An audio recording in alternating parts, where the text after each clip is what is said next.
I'm here to tell you why you absolutely don't want a smoke ring in your food. Here's why. The smoke ring, or as what we like to call it, the chemical ring, is that notorious red lining under the surface or bark of your meat that is being cooked with charcoal or wood as a heat source. The smoke ring has nothing to do with the smoke or flavor, and is not created by smoke. It's a reaction of nitrogen dioxide coming in contact with myoglobin, a protein found in meat. There is no flavor, and there is no benefit of having this ring of red in meat other than evidence that you and your family are ingesting high levels of nitrogen dioxide. If you really want the red chemical ring, you can find it in any food cooked using wood or charcoal in an enclosed grill like a Kamado or a pellet grill.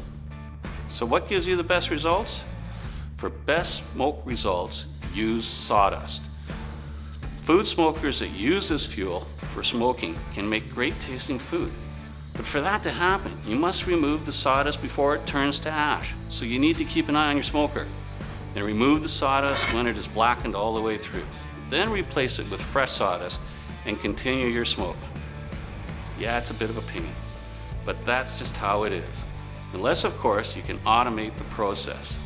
And that's what we've done with the Bradley Smoker since 1985.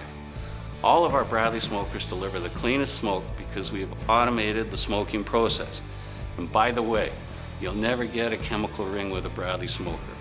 The great taste of smoked food is achieved by only using the finest sawdust of selected hardwoods, which is how we make the Bradley wood smoking briquettes. That is why every briquette is burned at the same temperature for the same amount of time, and each briquette is extinguished by water when it's finished. This process allows you to consistently achieve the finest smoked food possible. Check us out at bradleysmoker.com.